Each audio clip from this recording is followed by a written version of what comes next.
નમસ્કાર, day special કાર્યક્રમમાં હું શિવાની આપ સૌનું સ્વાગત કરું છું। ડે સ્પેશિયલમાં આજે વાત કરવી છે નેશનલ હેન્ડલૂમ ડે વિશે।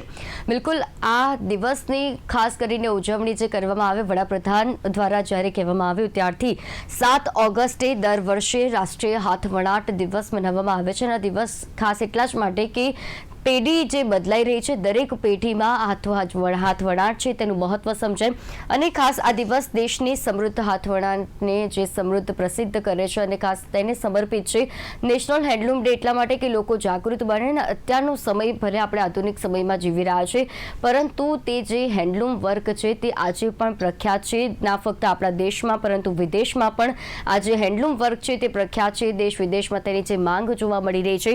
ખાસ ભારતનું હેન્ડલૂમ ક્ષેત્ર સૌથી મોટી અસંગઠિત આર્થિક પ્રવૃત્તિઓમાંનું એક છે અને તેમાં કહીએ તો હેન્ડલૂમ ઉદ્યોગ દેશનો સૌથી મોટો કુટીર ઉદ્યોગ પણ કહેવાય છે અને એટલા જ માટે આજના દિવસ નિમિત્તે વાત કરવી વિશેષ બને છે કે ખાસ કેટલાય સમય જે અત્યારે બદલાઈ રહ્યો છે અને આપણી જે સ્લોગન પણ આપેલું છે વોકલ ફોર લોકલ અને તે સાર્થક કરવા માટે પણ સરકાર તરફથી ઘણા એવા પ્રયત્નો કરવામાં આવે છે। જે કારીગરો છે તેમના તરફથી પણ એવા પ્રયત્નો કરવામાં આવે છે કે આપણા હાથથી બનાવેલી જે કામગીરી છે તે દેશ વિદેશમાં પ્રખ્યાત બને અને મહત્વનું એ છે કે આપણા દેશમાં આપણા હાથથી બનાવેલી એ તમામ વસ્તુઓ જે છે તે પ્રખ્યાત રહે અને તેનું જે વર્ચસ્વ છે તે યથાવત રહે। એટલા માટે લોકોમાં જાગૃતતા આવે અને હાથ વણાટ શું છે, કેટલી મહેનત લાગતી હોય છે, કેટલાય એવા વ્યક્તિઓ છે કે કેટલાય વર્ષોથી આની સાથે સંકળાયેલા હોય છે તો તે વ્યક્તિઓ સાથે આપણે વાત કરીશું કેટલી મહેનત તેમના પાછળ છે અને તે કઈ રીતે હાથ વણાટને આગળ ધપાવી રહ્યા છે। આપણે કહી શકાય કે તે પારંપરિક સંસ્કૃતિનો એક ભાગ છે અને તેને મહત્વ તેને જાળવી રાખવું તે પણ જરૂરી બન્યું છે અત્યારના સમયમાં અને ટેકનોલોજીનો ઉપયોગ કરીને કેવી રીતે આ હાથ વણાટ છે તેને આગળ ધપાવી શકાય તમામ વિશે આપણે વાત કરીશું। આપણી સાથે ચર્ચામાં જોડાઈ ચૂક્યા છે પારુલ અગ્રવાલ કે જો આસિસ્ટન્ટ ડીન છે યુઆઈડી કર્ણાવતી યુનિવર્સિટીમાંથી। પારુલજી, સ્વાગત છે કાર્યક્રમમાં। નમસ્કાર। સાથે વણકર અર્જનભાઈ જોડાયા છે કે જો હાથવણાટના કારીગર છે। અર્જનભાઈ, સ્વાગત છે આપનું કાર્યક્રમમાં। नमस्ते बेन। पारुल जी, ये जो जी दिन है नेशनल हैंडलूम डे, उसके बारे में आप क्या कहना चाहेंगे? ये एक बहुत ही अच्छा इनिशिएटिव है मेरे हिसाब से, क्योंकि जो भी हमारे इंडिया के जितने भी बुनकर हैं या हथकरघा में जितने भी साथी हैं, जितने भी हैंडलूम वर्कर्स हैं, वो ही एक्चुअल में डिजाइनर्स हैं हमारे इंडिया के। क्योंकि उन्हीं के सहयोग से अगर उनके जो भी स्किल्स हैं, जो भी हैंडलूम्स में वो लोग जो भी जितना भी काम कर रहे हैं, उसी को आजकल के यूथ को सिखाना जरूरी है, तभी वो आगे पास ऑन होगा। एक्चुअल में मेन डिजाइनर्स हमारे हैंडलूम के सहयोगी या जितने जानकार कार्यकर्ता हैं वही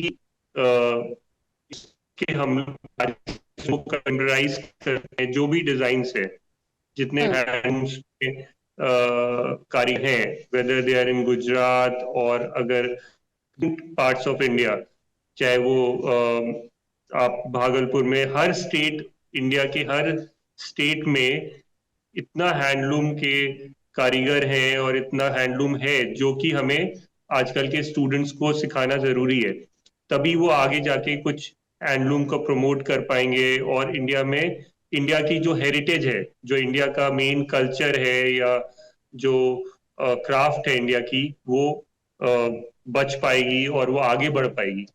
क्योंकि हर किसी को इसकी नॉलेज नहीं है। बहुत आजकल के यूथ फास्ट फैशन से बहुत प्रभावित रहते हैं, तो उनको कैसे सिखाया जाए, ध्यान देना हमें है। क्योंकि अगर हम नहीं बताएंगे और नहीं दिखाएंगे या उनको जानकारी नहीं प्रदान करेंगे तो उनको पता ही नहीं चलेगा कि कितने तरह के हैंडलूम्स हैं। तो ये मेरा मानना है कि हैंडलूम डे एक बहुत अच्छा इनिशिएटिव है। इनफैक्ट हमारे कॉलेज में आज पूरा दिन अलग अलग जगह से हैंड के अच्छे आर्टिजन्स को बुलाया, उनको सम्मान दिया और स्टूडेंट्स को इसी बहाने पता लगा और हमें पहनना भी चाहिए।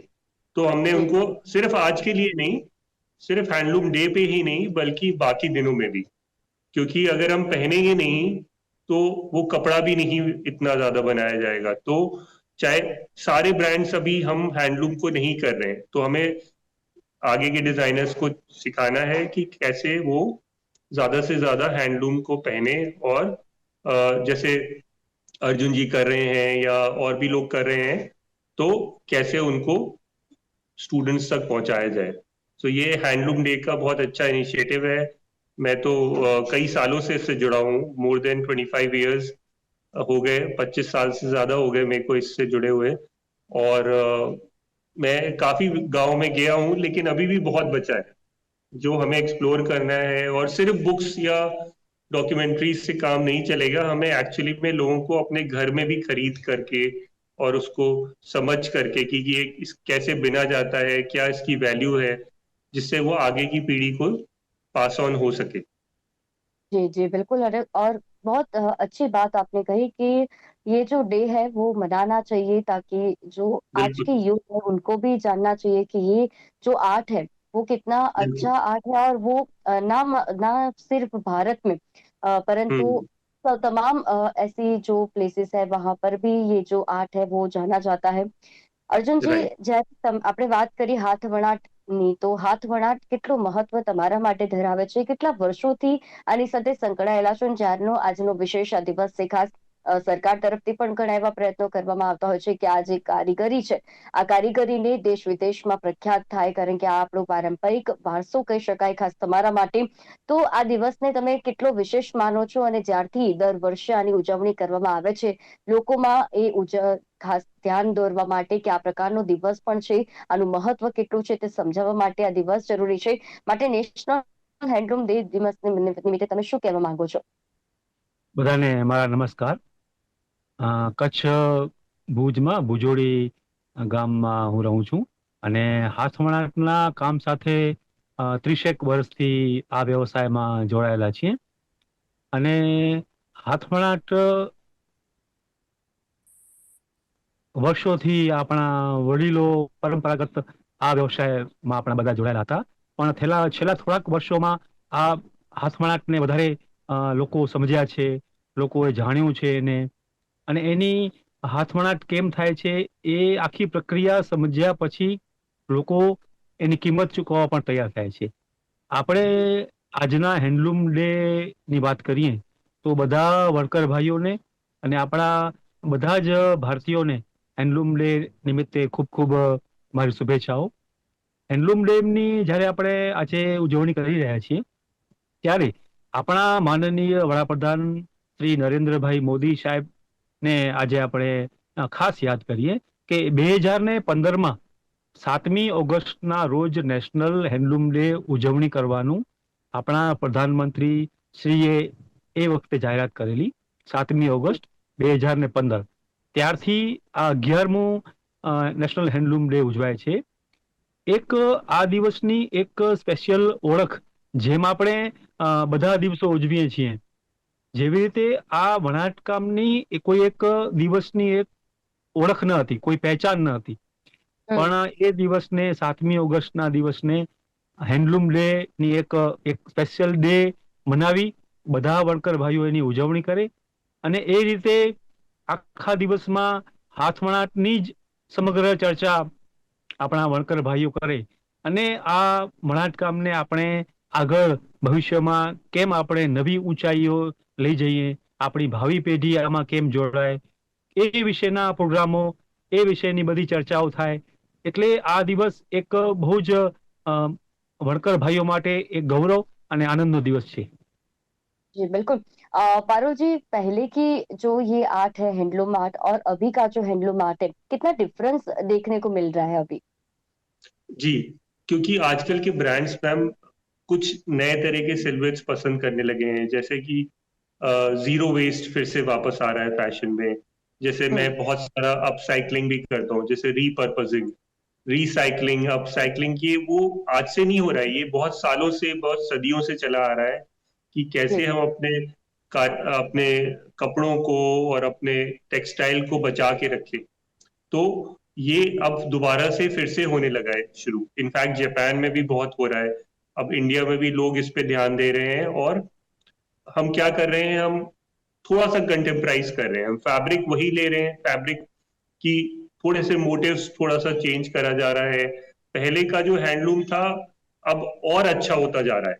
अगर हम देखें तो हम और कलर्स लेके आ रहे हैं हम हैंडलूम्स में। पहले भी थे, पहले भी बहुत अलग अलग कलर्स थे। अब ये है कि उसमें और वैरायटी बढ़ती जा रही है, क्योंकि आजकल के बच्चे या गर्ल्स और बॉयज जितने भी गांव में भी हैं वो भी सीखना चाह रहे हैं।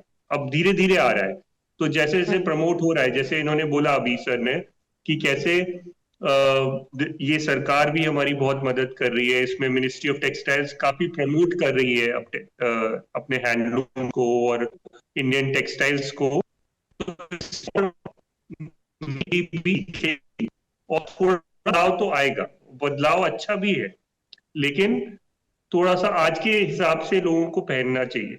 जैसे पहले लोग काफी विंटर्स ज्यादा होते थे, अब क्लाइमेट भी बहुत चेंज हो रहा है, तो उसी हिसाब से थोड़ा कपड़े का वेट कम हो गया है, कहीं कहीं करना पड़ता है।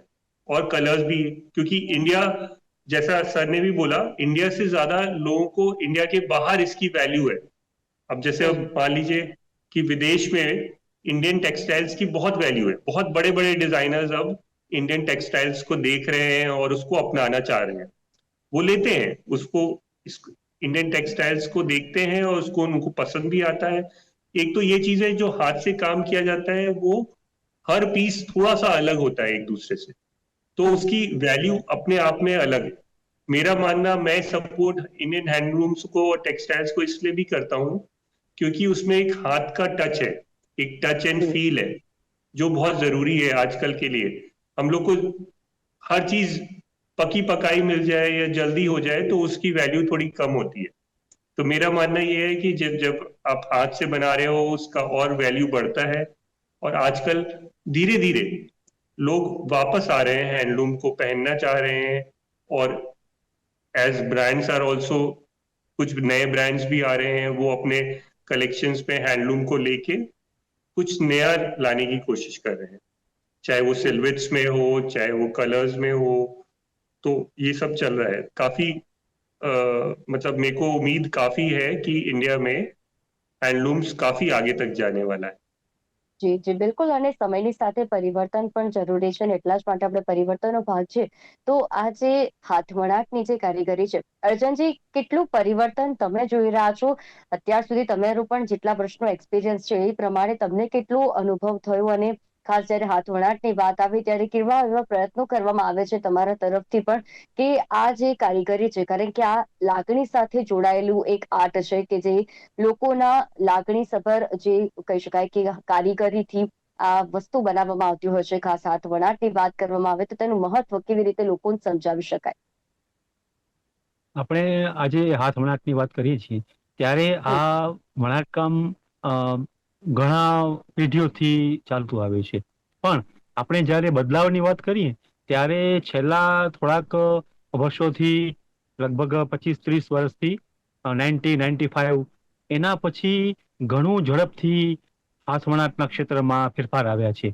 અને જેવી રીતે પહેલા કચ્છની હું વાત કરું તો કચ્છના વણકર ભાઈઓ જે અહીંની જે કોમ્યુનિટી છે એમના માટે કામ કરતા હતા. આહિર લોકો માટે, દરબારી લોકો માટે, ભરવાડ લોકો માટે, ક્ષત્રિય લોકો માટે, એ લોકોના જે પહેરવેશ છે એ લોકોના પહેરવેશ અમારા વણકર ભાઈઓ એમાંથી બનાવીને એ લોકોને આપતા હતા. 1995ના સમય પછી જે આપણા ગુજરાત સરકાર છે અને આપણી સેન્ટ્રલ ગવર્મેન્ટ છે, એમણે અલગ અલગ શહેરોમાં એક્ઝિબિશન રાખ્યા અને એ એક્ઝિબિશનમાં વણકર ભાઈઓને એમાં ભાગ લેવા માટે બોલાવ્યા. અને એવી રીતે આપણી જે હાથવણાટની કલા છે એ આપણા દેશ સાથે અને પછી વિદેશ સાથે એનું કનેક્શન થયું અને ત્યાંથી મોટો ચેન્જ થયો. જેવી રીતે અમે 90-95માં દિલ્હીમાં, મુંબઈમાં એક્ઝિબિશનમાં જઈએ તો ત્યાં ડિઝાઇનરો ત્યાં મળે, નવા નવા લોકો મળે. એ લોકોને આપણી વણાટકામની કલા ખૂબ જ ગમી, પણ એમણે થોડાક ફેરફારો કરીને બતાવ્યા કે આપણી વણાટકામ ખૂબ જ સરસ છે, પણ એમાં થોડુંક તમારે યાર્નનું થોડુંક ચેન્જ કરવાનું છે, ડિઝાઇનનું થોડુંક આવી રીતે ચેન્જ કરો તો વધારે માર્કેટમાં એનું ડિમાન્ડ થશે. તો એવા થોડા થોડા ફેરફારો ડિઝાઇનરો તરફથી, સરકાર તરફથી, બધાના પ્રયત્નો થકી 95ના સમય પછી ઘણો બધો ફેરફાર થયો. અને આજે અમારા વણકર ભાઈઓ મોટા મોટા જે નામ છે ડિઝાઇનરોના એમની સાથે જોડાયેલા છે.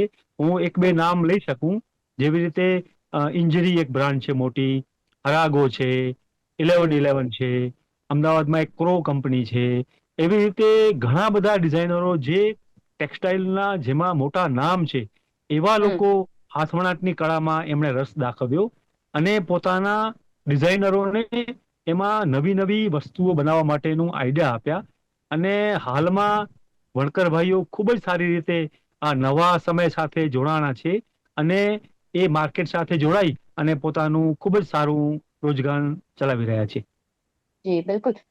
पारुल जी, ये हैंडलूम आर्ट को आगे बढ़ाने के लिए टेक्नोलॉजी का कितना बहुत बड़ा हिस्सा बोल सकते हैं कि इम्पोर्टेंस है, क्योंकि ई कॉमर्स अभी जो बढ़ गया है, ई कॉमर्स की वजह से कह सकते हैं कि ये जो हैंडलूम आर्ट है वो अभी ज्यादा इम्पोर्टेंस उसको मिल रही है, ज्यादा उसको पहचान लगे हैं लोग। जी, तो इसका रीजन ये है क्योंकि हम अलग अलग जगह तक उसको पहुंचा पा रहे हैं थ्रू ई कॉमर्स या थ्रू जैसे सर ने बताया ई इंजरी है, बहुत सारे ऐसे ब्रांड्स हैं जो हैंडलूम्स को लेके अपने गारमेंट्स बना रहे हैं और उसका प्रोसेस भी दिखा रहे हैं कि कैसे वो फैब्रिक बन रहा है, फैब्रिक से कैसे उन्होंने उसको सिल्वेट्स में बनाया है। तो हमें यही है ई कॉमर्स प्लेटफॉर्म से, एक तो ये है कि ज्यादा से ज्यादा यूथ तक वो पहुंचेगा कि कैसे आप हैंडलूम, क्या धागा यूज कर रहे हो, क्या उसका प्रोसेस है और इसमें कितना एफर्ट्स डालना पड़ता है, क्योंकि हैंडलूम है, हैंडलूम टाइम टेकिंग जॉब है। वो ये नहीं है कि पावरलूम की तरह जल्दी से बन गया या उसमें, और उसमें काफी प्रोसेस है इंक्लूडिंग डाइंग, जैसे यार्न को डाई करना है या जैसे काला कॉटन है। अब बुजोड़ी में जब मैं गया तो मैंने देखा काला कॉटन पे कितना रिसर्च हो रहा है, कैसे काम कर रहे हैं लोग। तो वो हर यूथ तक तब पहुंचेगा थ्रू ई कॉमर्स एंड हमारे जो इंस्टाग्राम सोशल नेटवर्क साइट्स पे जैसे जैसे यंगस्टर्स को हम एजुकेट करेंगे, तो वो हमारा कर्तव्य है कि हम ज्यादा से ज्यादा लोगों को समझाएं और दिखाएं कि कैसे कैसे क्यों इसकी वैल्यू ज्यादा है। अब हम आजकल के यूथ को बताना जरूरी है कि लिनन और पावरलूम भी ठीक है, बट जो हेम्प है या काला कॉटन है या हैंडलूम, कोई भी तरह का हैंडलूम है, उसका भी फिनिश उससे और अच्छा है और बल्कि उसमें ज्यादा फायदे हैं कि वो स्किन के लिए आपके कितना अच्छा है या आपको उसका वेजिटेबल कलर्स से इकोसिस्टम कितना बच रहा है। सस्टेनेबिलिटी के ऊपर आजकल बहुत बात हो रही है, तो स्टूडेंट्स को असली सस्टेनेबिलिटी का मतलब समझाना जरूरी है कि कैसे हम हाथ से या कम से कम नेचर को हार्म किए करके कैसे हम आगे से आगे अपना फैशन को बढ़ाया जा सकता है। क्योंकि जितना हम मशीन्स और पॉल्यूशन के अगेंस्ट काम करेंगे उतना ही हमारा नेचर आगे चलता रहेगा। अगर हम बहुत ज्यादा पॉलिएस्टर होगा या अदर फैब्रिक्स अदर मटेरियल में काम कर रहे हैं तो फिर वो नेचर को भी हार्म करता है। तो इसलिए ये हमें एजुकेट करना चाहिए और I think lot of times बहुत हद तक हो भी रहा है। तो ये सोशल मीडिया का एडवांटेज तो है। तो इस मामले में मेरा यही कहना है कि हमें और ज्यादा से ज्यादा इस चीज को प्रमोट करना चाहिए। बल्कि जो अब फेयर्स हो रहे हैं, जैसे भारत टेक्स हुआ है रिसेंटली, या और भी फेयर्स हो रहे हैं जिसमें हम बुनकरों को इनवाइट करते हैं और लोगों को पता लगता है कि कैसा हो रहा है। वो अलग अलग जगह से लोग आते हैं और इससे बहुत कुछ आम आदमी को पता लगता है कि क्या क्या वो कर रहे हैं, कितना मेहनत पड़ता है किसी भी फैब्रिक को बुनने और उसको आगे मार्केट करने के लिए। જી જી બિલકુલ। અર્જુનજી, અત્યારની આપણે ખાસ વાત કરીએ તો ગ્રામીણ અને અર્ધ ગ્રામીણના જે વિસ્તારના જે લોકો છે, કારીગરો છે, એમની આજીવિકાનો મુખ્ય સ્ત્રોત જ આ હાથવણાટ છે। ત્યારે અત્યારના સમયમાં કોઈ પણ પ્રકારના એવા પડકારો કે જેનો સામનો આજે પણ કરવો પડે છે અને ઘણી વખત તેમાંથી મુશ્કેલી પણ સર્જાતી હોય છે, તેમ છતાં પણ અત્યારે હાથવણાટ જે છે તે પ્રખ્યાત થઈ રહ્યું છે, પ્રસિદ્ધ થઈ રહ્યું છે। જી, આપણે કચ્છના વણાટની જો વાત કરીએ તો આમાં એવી પરિસ્થિતિ છે કે હાલમાં 1100 થી 1200 વણકર ભાઈઓ વણાટ કામમાં કામ કરી પોતાનું ગુજરાન ચલાવે છે અને એમાં જે આપણે પડકારોની વાત કરીએ તો જે મુખ્ય પડકાર એનું માર્કેટિંગનું છે કે જે ભુજોડી છે અને જે ગામડાઓ પ્રખ્યાત થયા છે દેશ અને વિદેશમાં, ત્યાંના વણકર ભાઈઓને માર્કેટ મળી રહે છે, એક્ઝિબિશનમાં સારું વેચાણ થાય છે. પણ જે દૂરના ગામડાઓ છે, કચ્છ બહુ મોટો વિસ્તાર છે અને નાના નાના ગામડાઓમાં ઘણા બધા વણકર ભાઈઓ જે કામ કરે છે એમને ત્યાં હજી થોડીક મુશ્કેલીઓ રહેલી છે.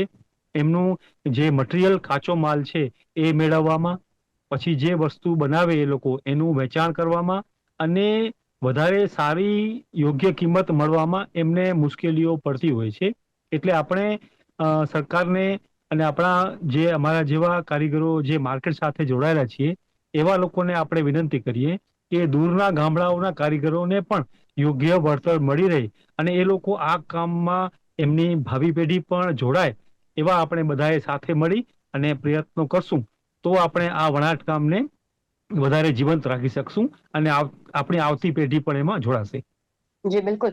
અર્જુનજી, સરકાર તરફથી કેવા પ્રયત્નો કરવામાં આવે છે આ ઉદ્યોગને આગળ ધપાવવા માટેના? આપણે આમાં બે આપણે પાર્ટની વાત કરશું, એક સ્ટેટ ગવર્મેન્ટની, એક સેન્ટ્રલ ગવર્મેન્ટની. બંને સરકારની અલગ અલગ યોજનાઓ હોય છે. જ્યારે 1985 ના સમયમાં ત્યારે આપણી ગુજરાત સરકારની એક ગરવી અને ગુજરી નિગમ છે અને એ નિગમ દ્વારા અલગ અલગ શહેરોમાં આપણી વણાટકામની અને અન્ય કારીગરીની વસ્તુઓ શોરૂમમાં સેલ થતી હોય છે. તો એ વખતે ગરવી ગુજરીની જે આપણી નિગમ છે એ લોકો તરફથી હાથ વણાટના કારીગરોને મોટા પાયે ઓર્ડર અપાયો હતો અને ત્યારે એ હજી પણ એ ગરવી ગુજરીની જે ઓફિસ છે એના દ્વારા તૈયાર માલ અથવા ઓર્ડર આપીને માલની ખરીદી થતી હોય છે.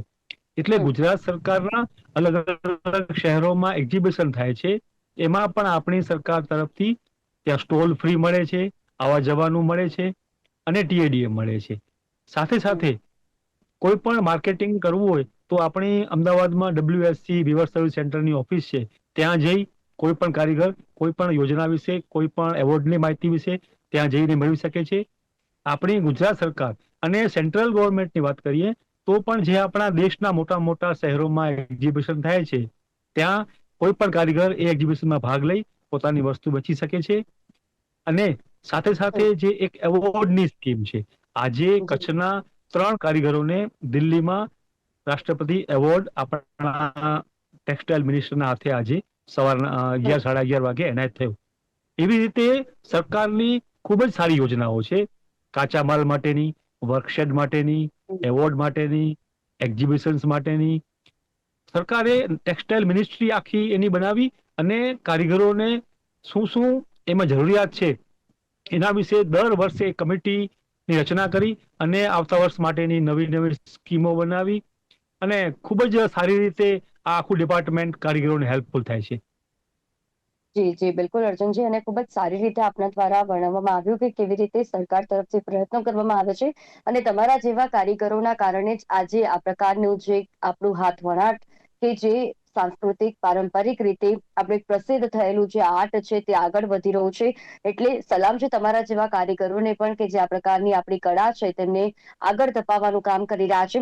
पारुल जी, आपने भी बहुत अच्छी तरीके से बात की कि टेक्नोलॉजी का कैसे हम लोग उपयोग कर सकते हैं और साथ ही साथ जो आज की यूथ है वो हैंडलूम के आर्ट के बारे में जाने और क्या है और इसका कितना बड़ा महत्व है हमारे लिए वो भी जाने, उसके लिए आपने बहुत अच्छी तरह से हमको बताया.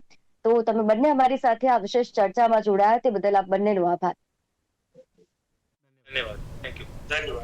તો ડે સ્પેશિયલ કાર્યક્રમમાં આજે વાત કરી નેશનલ હેન્ડલૂમ ડે વિશે, જેનું મહત્વ સમજાવવું ખૂબ જ જરૂરી છે. કેટલાય એવા પડકારો છે કે આજે પણ તેમને સામનો કરવો પડતો હોય છે. અંતરિયાળ ગ્રામીણ વિસ્તારોની વાત કરીએ, કારણ કે ગ્રામીણ અને અર્ધ ગ્રામીણના જે લોકો છે, જે કારીગરો છે, તેમની આજીવિકાનો મુખ્ય સ્ત્રોત જ આ હેન્ડલૂમ વર્ક છે. અને એવા અંતરિયાળ ગામો છે કે જ્યાં હજી પણ એવા પડકારોનો સામનો કરવો પડે છે, કારણ કે ટેકનોલોજીની ઉણપ છે.